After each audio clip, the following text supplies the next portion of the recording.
नमस्कार, मैं हूं राहुल शर्मा और आप देख रहे हैं आज की सबसे बड़ी खबर। और सबसे बड़ी खबर की आज हम चर्चा कर रहे हैं बिहार से।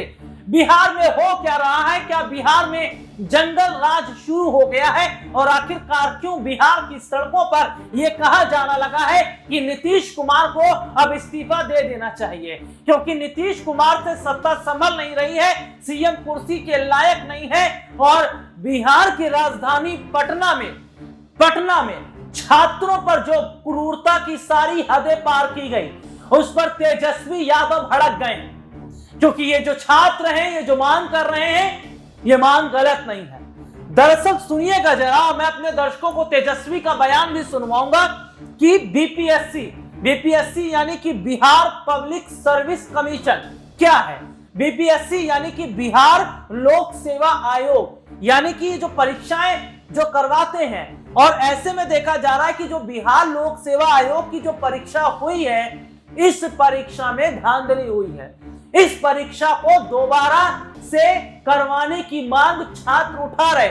और ये मांग आज की नहीं है, कल की नहीं है, ये मांग है 18 दिसंबर से।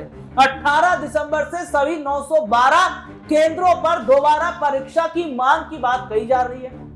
और रविवार को भी ये छात्र सड़कों पर उतरे थे, ये अपनी आवाज को बुलंद कर रहे थे, सरकार से गुजारिश कर रहे थे, विनम्रता पूर्वक गांधी जी का रास्ता इन्होंने अपनाया हुआ था, यानी कि हम बवाल नहीं करेंगे, सड़कों पर बैठे रहेंगे और अपनी बात रखेंगे।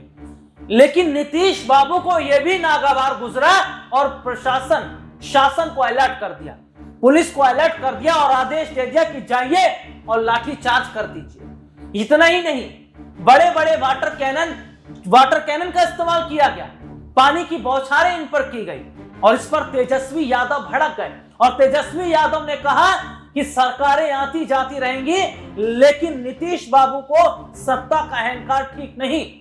उन्होंने कहा कि सरकार हमारी तो आने दीजिए, ये जो छात्र प्रदर्शन कर रहे हैं, ये छात्र परीक्षा सेंटर में बैठे नजर आएंगे।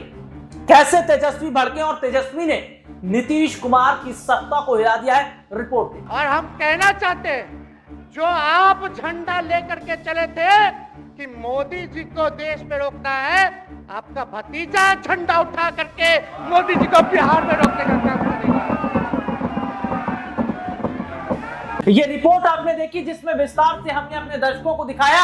अब तेजस्वी यादव ने सीधे तौर पर नीतीश कुमार को जो चैलेंज दे दिया है, क्या वाकई नीतीश कुमार की सत्ता खतरे में है? खतरे में इसलिए भी क्योंकि ध्यान दीजिएगा, बिहार में बहुत कुछ ऐसा हो चुका है जिस पर नीतीश चुप रहे।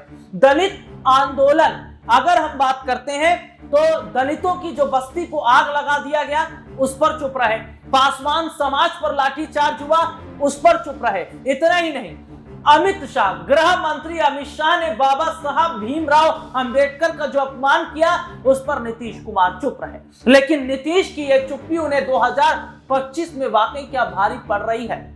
और क्या छात्रों का यह आंदोलन नीतीश कुमार की सत्ता को हिलाकर रख देगा? आज के लिए इतना ही, आपसे फिर दोबारा मुलाकात होगी, तब तक के लिए इजाजत दीजिए, नमस्कार।